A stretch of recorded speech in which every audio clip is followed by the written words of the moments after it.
Class 7 subject maths chapter number 6 introduction to algebra. Algebra होता क्या है? अलजेब्रा में हम नंबर्स, लेटर्स, एक्सप्रेशन, टर्म्स के ऊपर अरिथमेटिक ऑपरेशन परफॉर्म करते हैं। अरिथमेटिक ऑपरेशन कौन सी होती है? प्लस, माइनस, डिवाइड, मल्टीप्लाई, ये सारी अरिथमेटिक ऑपरेशंस होती हैं। 6.1 से आप पहले ये चीज़ें पढ़ेंगे, एक्सप्रेशन, वेरिएबल, कांस्टेंट, कोफिशिएंट, ये आपको समझ आएंगे तो आप अलजेब्रा पढ़ सकते हैं। अब एक्सप्रेशन क्या होती है? Expression variable, constant, coefficient, terms, exponent, इन सब का मजमू होता है और इन एक्सप्रेशन को सॉल्व किया जाता है। ये एक्सप्रेशन इस फॉर्म में होती है, इसमें वेरिएबल, कांस्टेंट, कोफिशिएंट ये सब हम देखेंगे। अब इसमें वेरिएबल क्या होती है? इंग्लिश लेटर्स जैसे इंग्लिश अल्फ़ाबेट्स होती है, एक्स, वाई, ये क्या होती है? इन्हीं को हम वेरिएबल कहते हैं। कांस्टेंट कौन सी वैल्यूज़ होती है? फिक्स वैल्यूज़ होती है, ठीक है, और इनके साथ कोई वेरिएबल नहीं लगाया जाता। जैसे यहाँ पे 6 एक कांस्टेंट वैल्यू है। कोफिशिएंट, कोफिशिएंट वेरिएबल के साथ जो नंबर्स होते हैं उन्हीं को हम कोफिशिएंट कहते हैं। जैसे एक्स क्यूब के साथ 6 है और वाई स्क्वायर के साथ 2 है, तो 6 और 2 कोफिशिएंट्स हो गए। टर्म्स, टर्म्स में हम क्या करते हैं? हम वैल्यूज़ को क्या करते हैं? प्लस माइनस के ज़रिए से अलग अलग करके रखते हैं। जैसे 6x³ ये क्या है? ये एक टर्म है, प्लस 2y²। अब यहाँ पे इन दोनों के दरमियान प्लस है, इसका मतलब ये अलग टर्म है और ये अलग टर्म हो गई।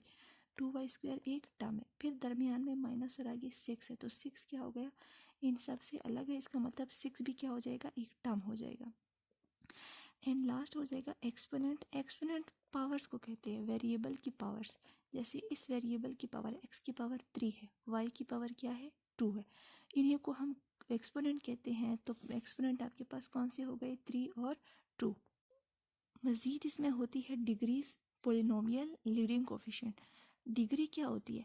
जो सबसे लेफ़्ट टू राइट, जो सबसे लेफ़्ट साइड पे जिस वेरिएबल की सबसे जो बिगर पावर होती है, एक्सपोनेंट होती है, वही हमारी, उसी के हिसाब से हम डिग्री बताते हैं। जैसे सबसे बड़ी पावर यहाँ पे 3 है, तो ये एक्सप्रेशन कौन सी डिग्री की एक्सप्रेशन हो गई? 3rd डिग्री एक्सप्रेशन हो गई।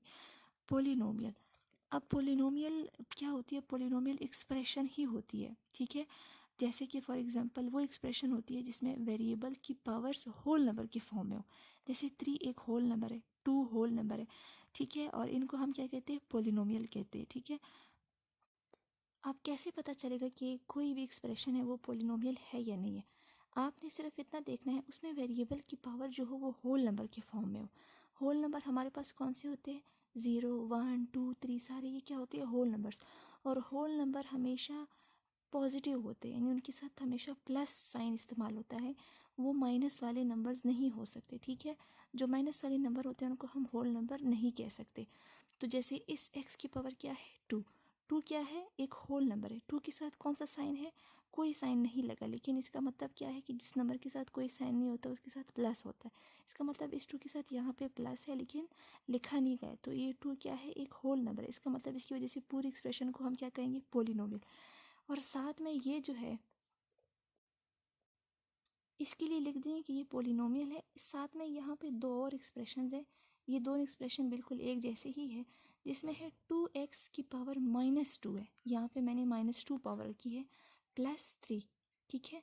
अब एक्सप्रेशन में देखिए, इस एक्सप्रेशन में x की पावर क्या बन रही है? -2, एक नेगेटिव पावर बन रही है। तो नेगेटिव जो नंबर्स होते हैं वो होल नंबर में शामिल नहीं होते, होल नंबर में सारे पॉजिटिव नंबर शामिल होते। इसका मतलब अब इस पावर की वजह से, चूँकि ये नेगेटिव है, इसको हम पोलिनोमियल नहीं कह सकते। पोलिनोमियल के लिए शर्त क्या ज़रूरी है? कि जो वेरिएबल की पावर हो वो होल नंबर के फॉर्म में हो।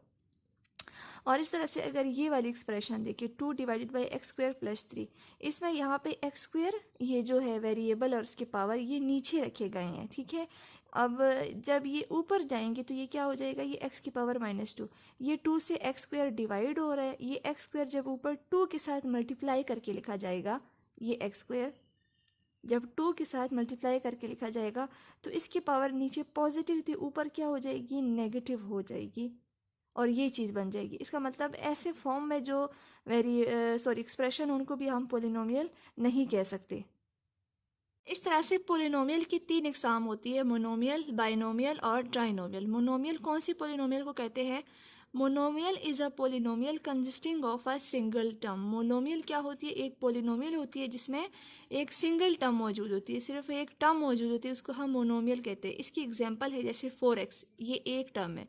3xy, ये भी एक ही टर्म है। वाई स्क्वायर, ये भी एक टर्म है। 7 माइनस 7xy, यानी जिन एक्सप्रेशन में सिर्फ सिंगल टर्म मौजूद है उनको हम मोनोमियल कहेंगे। ठीक है। Binomial, a polynomial with to terms is called a binomial. अब पोलिनोमियल यानी वो पोलिनोमियल जिसके अंदर दो टर्म्स मौजूद हो, या जिसके पास दो टर्म्स, उसको हम बाइनोमियल कहते हैं। जैसे एक्स स्क्वायर प्लस 4, इसमें दो टर्म्स है, एक एक्स स्क्वायर और एक 4 है।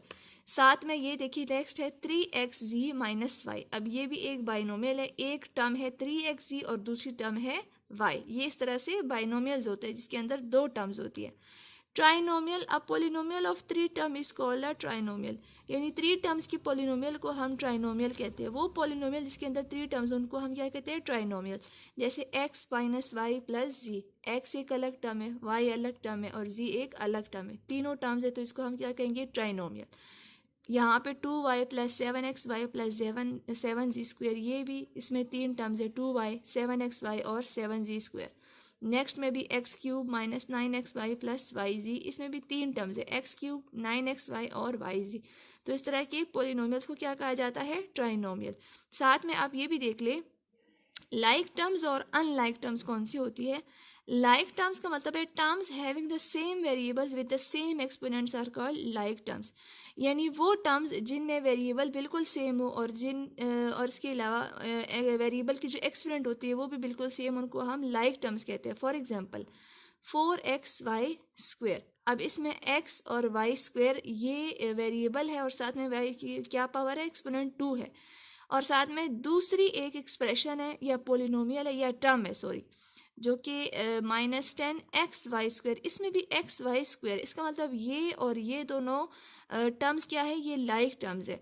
इसके बाद है unlike terms. If the terms are not like they are called unlike terms, कि अगर टर्म्स सेम ना हो तो वो क्या हो जाएंगे? अनलाइक टर्म, यानी उसमें वेरिएबल और उसमें एक्सपोनेंट बिल्कुल एक जैसे ना हो, बराबर सेम ना हो, तो उनको हम अनलाइक टर्म्स कहते हैं। फॉर एग्जाम्पल जैसे 4xy स्क्वेयर, ये एक टर्म है, माइनस 9x एंड 2y, तीनों में वेरिएबल्स और एक्सपोनेंट बिल्कुल चेंज है। इसमें x y का स्क्वायर है, इसमें सिर्फ x और इसमें y है। ठीक है, तो इसमें ये मुख्तलिफ है वेरिएबल और एक्सपोनेंट, इसका मतलब ये अनलाइक टर्म्स हो गए।